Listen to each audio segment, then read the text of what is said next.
On peut dire que nous les humains n'apprécions pas notre planète autant que nous le devrions.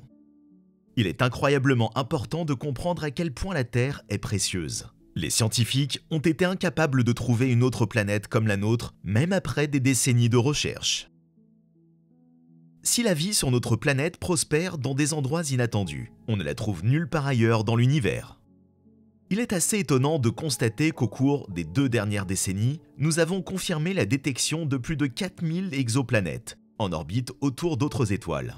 Cela ne représente qu'une infime partie de quelques milliards d'exoplanètes qui errent dans la Voie lactée, mais c'est toujours beaucoup mieux que ce que nous avions au XXe siècle. Alors, qu'est-ce qui rend une planète habitable ? Avant de répondre à cette question, assurez-vous de vous abonner à notre chaîne si vous aimez nos vidéos, et cliquez sur la cloche pour ne rien manquer. Maintenant, revenons à notre sujet.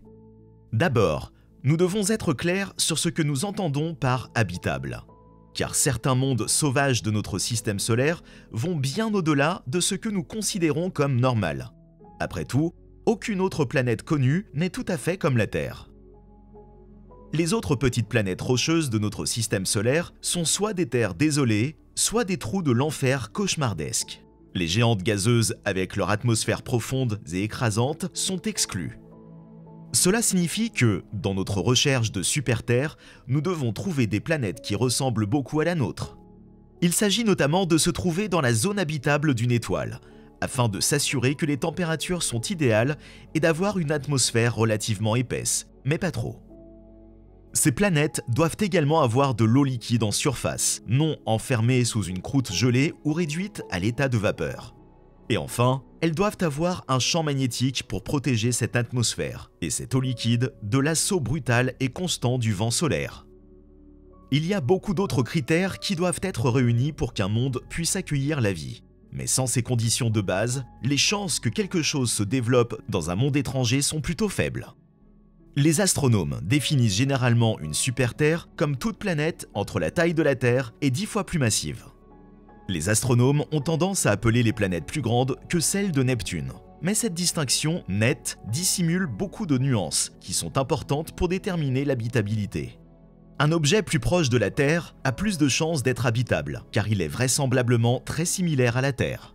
Et une planète plus proche de la taille de Neptune ne serait probablement pas un endroit très agréable pour que la vie y prenne pied, parce que Neptune est généralement pas très hospitalière.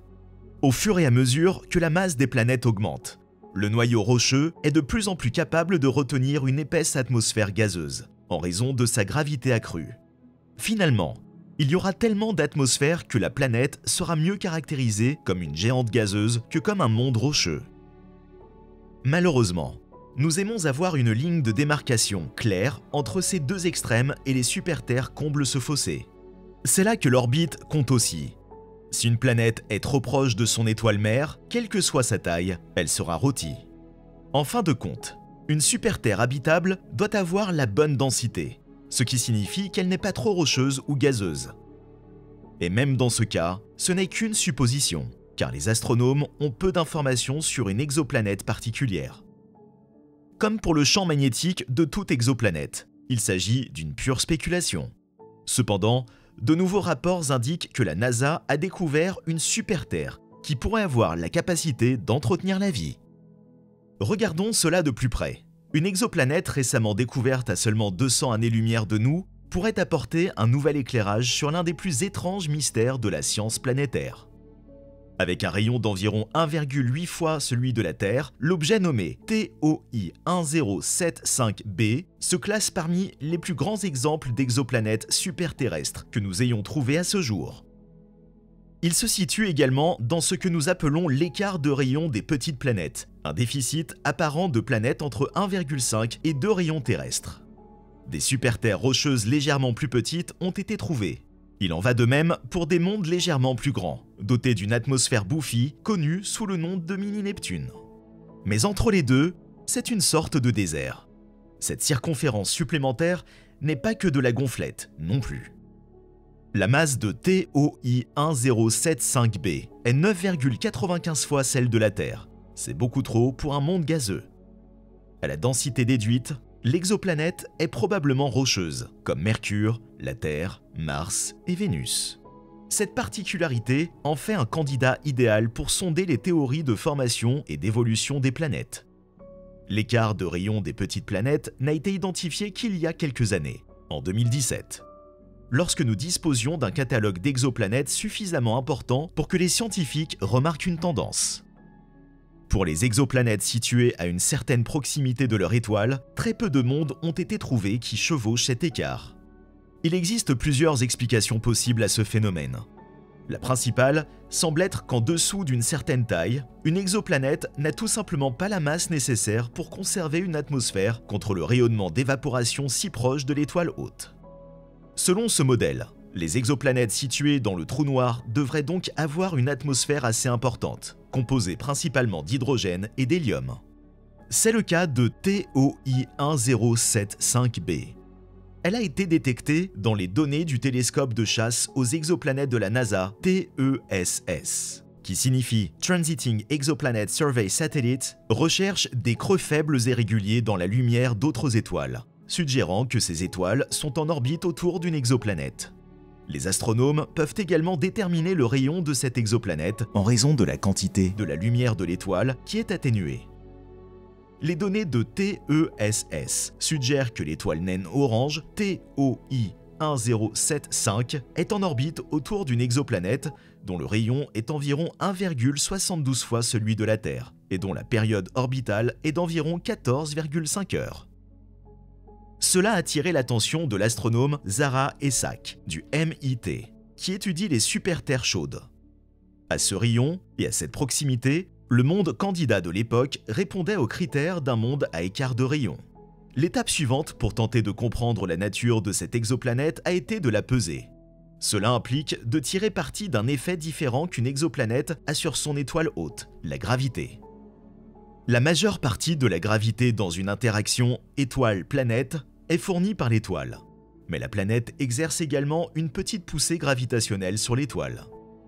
Cela signifie qu'une étoile oscille très légèrement sur place, et les astronomes peuvent le détecter par de minuscules changements dans la lumière de l'étoile. Si nous connaissons la masse de l'étoile, ces changements peuvent être utilisés pour évaluer la masse de la planète qui secoue l'étoile. La masse et le rayon de TOI 1075 représentent environ 60% de ceux de notre propre Soleil. Essac et ses collègues ont donc pu calculer avec précision la masse de l'exoplanète à 9,95 masses terrestres. Et leurs mesures de précision de la taille ont donné 1,791 rayons terrestres. Si vous connaissez la taille et le poids d'un objet, vous pouvez alors calculer sa densité moyenne. Et TOI 1075b s'est avéré être une vraie bombe. Il a une densité de 9,32 grammes par centimètre cube. C'est presque le double de la densité de la Terre, qui est de 5,51 grammes par centimètre cube, ce qui en fait une candidate au titre de super-Terre la plus dense du monde. Une exoplanète dans l'écart de masse devrait avoir une atmosphère hydrogène-hélium substantielle. La densité de TOI 1075b est incompatible avec une atmosphère substantielle. C'est très curieux, mais ce que l'exoplanète pourrait avoir à la place est potentiellement encore plus fascinant. Les chercheurs ont écrit TOI 1075b pourrait soit ne pas avoir d'atmosphère, soit avoir une atmosphère de vapeur de métal silicate, dont la composition est déterminée par le magma océan, en cours de vaporisation à la surface, puisque la température d'équilibre de TOI 1075b est suffisamment chaude pour faire fondre une surface rocheuse, surtout dans la partie basse de sa gamme de densité moyenne autorisée. Avoir une mince atmosphère d'hélium, de CO2 ou autre. Oui, vous avez bien lu. TOI 1075b est si chaude parce qu'elle est si proche de son étoile que sa surface pourrait être un océan de magma qui produit une atmosphère de roches vaporisées. La bonne nouvelle ici est que nous pourrions le découvrir.